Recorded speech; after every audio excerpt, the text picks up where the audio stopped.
नमस्कार दोस्तों, आज की इस वीडियो में हम लोग सीखेंगे रेखाखंड वाला सवाल। सवाल करें कि बिंदु P के निर्देशांक ज्ञात करें जो बिंदु A -6, 10 और B 3, -8 को मिलाने वाले रेखाखंड को 2:7 के अनुपात में अंतः विभाजित करते हैं। आज के बाद ना आप इस सवाल को आसान तरीका से सॉल्व कर पाएंगे, क्योंकि मैं आपको शॉर्ट ट्रिक बताने वाला हूँ और सबसे बेस्ट ट्रिक मैं आपको बताने वाला हूँ। एक रेखाखंड है, मान लीजिए क्या है, ए है और ये बी है। ए बी एक रेखाखंड है जिसका कि ए निर्देशांक दिया है -6, 10, ठीक, और बी निर्देशांक दिया है 3, -8 दिया हुआ है, ठीक। इतना तो समझ गए। अब देखिएगा, अब क्या कर रहा है, P बिंदु का निर्देशांक ज्ञात करें। मान लीजिए ए बी रेखा है, इसके बीच में एक P बिंदु है। क्या है? P बिंदु है, ठीक है ना। इसका निर्देशांक निकालना है, मतलब इसको एगो मान लेते हैं x, एगो y। एक्स वाई जब भी होता है पहला x फिर y, पहला x फिर y, ठीक है ना। तो P बिंदु का एक निर्देशांक निकालना है, x, y का मान निकालना है। इसका निर्देशांक आप मान लीजिए x और y, ठीक है ना। इसी का निर्देशांक का ज्ञात करने, जो कि रेखाखंड जो है 2:7 के अनुपात में विभाजित करता है। मतलब रेखाखंड 2:7 के अनुपात में विभाजित करता है। तो मान लीजिए कि एम रेखाखंड को M1 और M2 में विभाजित करता है।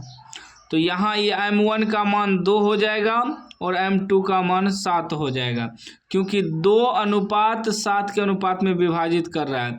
तो 2:7 के अनुपात में विभाजित कर रहा है, तो ये M1 और M2 के अनुपात में विभाजित कर रहा है, ठीक ना। ऐसे भी मान सकते हैं, ठीक ना, क्योंकि विभाजन सूत्र जो होता है, विभाजन सूत्र होता है M1x2 + M2x1 बटे M1 + M2। फिर वो ये हुआ x के लिए, y के लिए होता है M1y2 + M2y1 बटे M1 + M2। ये विभाजन सूत्र होता है, ठीक ना। तो इसे हम M1 और M2 के अनुपात में ही विभाजित करेंगे।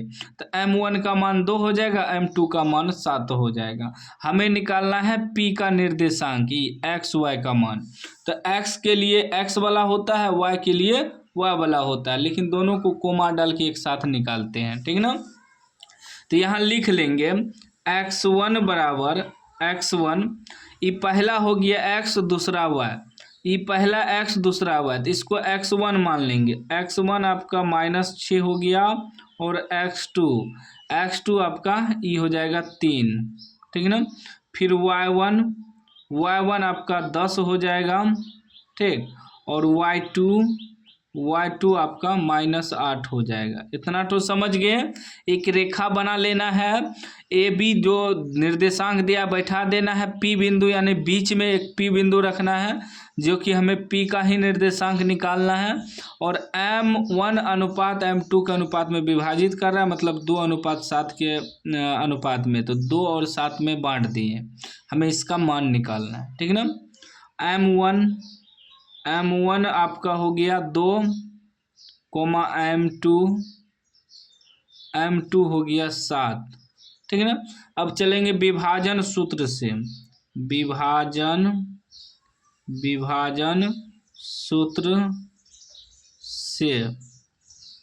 विभाजन सूत्र क्या होता है, M1x2 + M2x1 बटे M1 + M2, कोमा डाल देंगे। ये हुआ x के लिए। फिर y के लिए M1y2 + M2y1 बटे M1 + M2, ये हुआ y निर्देशांक के लिए। इसी में एक चीज़ और होता है, यहाँ कह रहा है कि अंतः विभाजित करता है, अंतः विभाजित करता है तो प्लस लगता है, वही कहता है बाह्यतः विभाजित करता है तो सूत्र में माइनस लग जाता है, बस और कुछ नहीं होता है। ध्यान में रखिएगा, अगर कहे अंतः विभाजित करता है तो प्लस लगाना है सूत्र में सभी जगह, अगर कह दे बाह्यतः विभाजित करता है तो बाहर से तो सभी जगह माइनस लग जाएगा प्लस की जगह, ठीक ना। अब देखिए कितना आसान तरीका से हम आपको बता दिए, कुछ किए कुछ नहीं किए। अब सवाल को सॉल्व करेंगे, अब बैठाएंगे सूत्र पे, ठीक ना।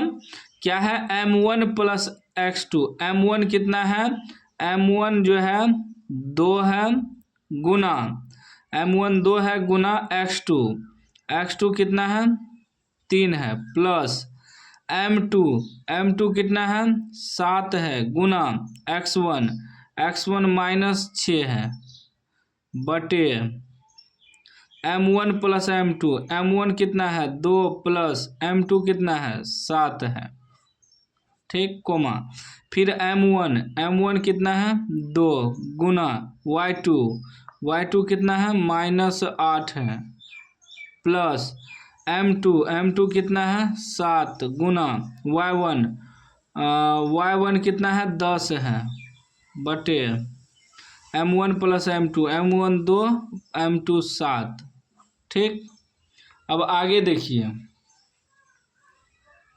आगे हो जाएगा 3 दूनी 6 प्लस माइनस 7 के 42 बटे 7 2 9 कोमा, ठीक, कोमा, फिर ये हो जाएगा आपका माइनस 8 दूनी 16 प्लस 10 सते 70 बटे 7 2 9, ठीक। अब आगे देखिए, 6 में से 42 घटेगा कितना बच जाएगा 36 बच जाएगा, माइनस 36 बटे 9, 36 4 40 2 42, ठीक है, कोमा। उसके बाद देखिए 70 में 16 घट जाएगा तो 0 में से 70 में से 16 घटाएंगे, 10 में से 6 घटेगा 4, 6 में से 1 घटेगा 5 54 बटे 9, ठीक ना। देखिए 54 6 7 10 70, ठीक है।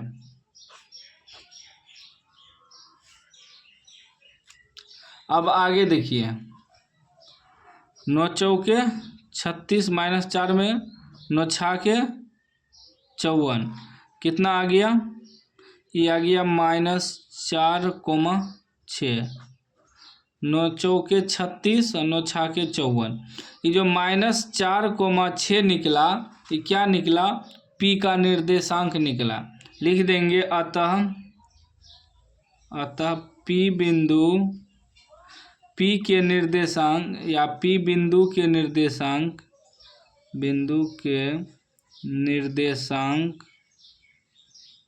निर्देशांक बराबर माइनस 4,6, ये हमारा क्या हो गया, आंसर हो गया।